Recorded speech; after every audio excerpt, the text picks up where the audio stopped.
Good day and welcome to another segment on the bench. Today, folks, I'm going to tie you up a streamer here. This is a big tandem streamer that would be used on some of the big lakes over here in British Columbia. I know I'm sending these over to a friend in the interior to fish some of the big lakes. And this one's made entirely out of polar bear. If you do not have polar bear, go to bucktail.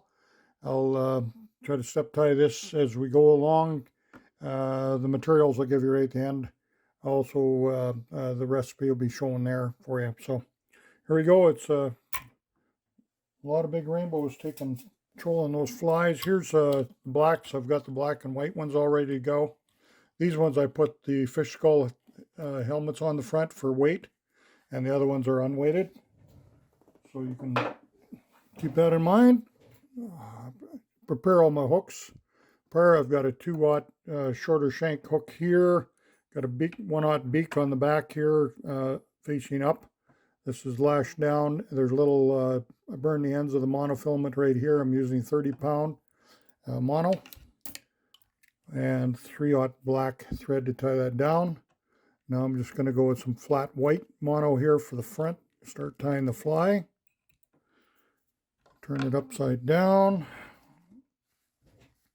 We'll go over and get some nice clip of this long white polar bear on the bottom. Trim the tips evenly. And we get that off to one corner on the bottom a little bit. Another one, pull out the bottom. Keep this bottom guard hair too. I put that all in bags, save it because it'll make dubbing or smaller. There's some good hair in there for smaller bait fish patterns as well. So I tie smaller clumps. Don't go too big, especially this polar bear is very slippery.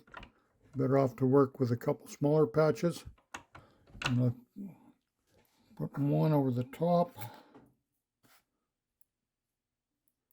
Kind of cover up that black a little bit. You could use a different color thread underneath, but it'll cover all this up pretty good. There we go. On the bottom, I'm going to take just a little bit of my red. Got some very short red polar bear for the throat. Take the underfur out.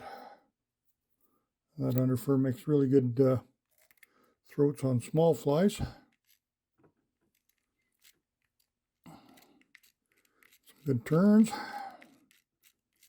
Lean on that flat thread pretty heavy. Okay, now I'll come in with some, this is hot pink polar bear. Nice little clip of that. We don't want a whole lot. This is going to be my kind of an accent color, so I don't want to overdo it with too much. I'm going to come in here, make sure the curvature is facing down. I'm using good Dr. Slick scissors for my hair. And I don't do any heavy work with these scissors at all. It's just basically hair.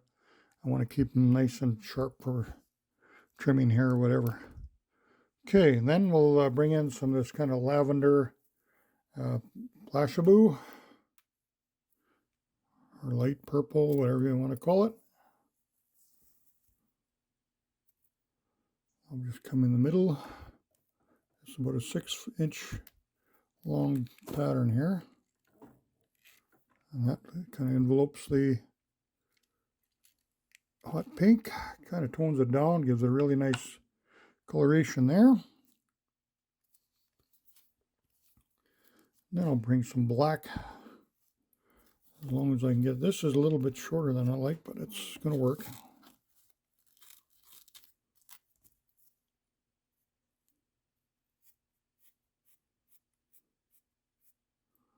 That's a little bit on the short side, so I'm going to leave that, try to find myself a little bit longer right here in this other patch.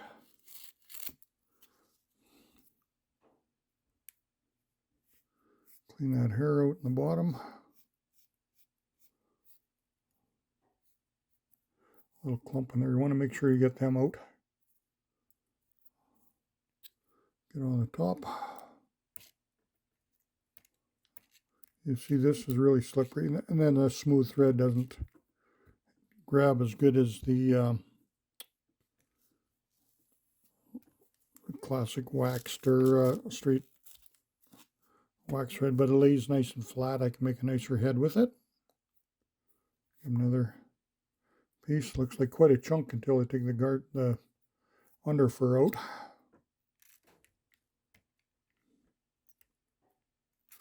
This thread's wanting to come to the eye on me. There we go. I'll make sure I get some good bites back here. It'll just keep coming until you get it to the rear. I'm going to cement all this down too, just to add to the durability of it.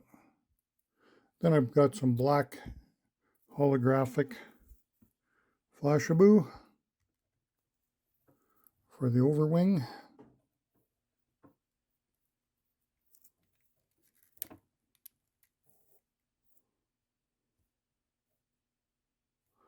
Got too much. Just thin that out a little bit. There we go.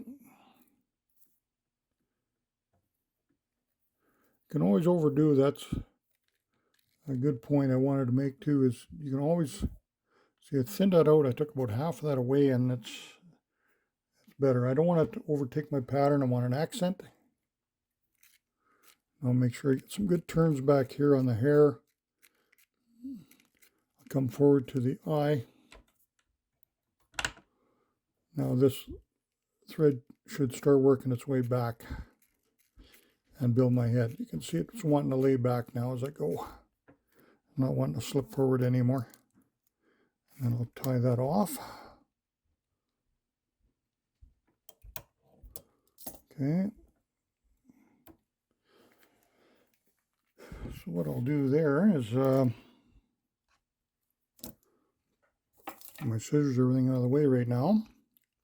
Bring in some of my head cement. This will soak into the hair in behind. That's good there. That'll help. Then I'll bring in some Solarez.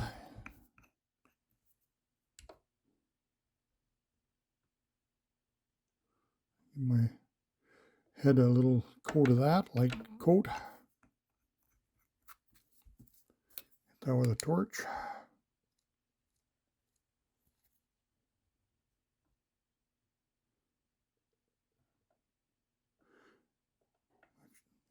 And that would be done if you like to go that way. And if you want to add, I'm just going to add a couple little eyes on the side of it. Some of these stick-on eyes.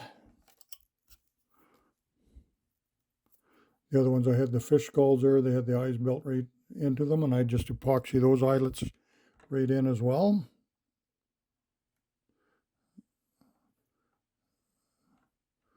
Little eyes on there. Just going to add a little bit to the pattern, make it look a little nicer. And then we'll just give a little, fill that in with the Solarez. I could use a little, this is a bone dry. I should use actually a little heavier stuff. I got some here on the desk too. Just using this because it's handy. You can always build these heads up. Never hurts to give it 2 or 3 coats. These are very durable flies. That's what you want. It's a very expensive material. You don't want anything falling apart on you. And there you go. I'll put another coat or 2 of that epoxy on the head, but that's it. Nice little tandem streamer there for you.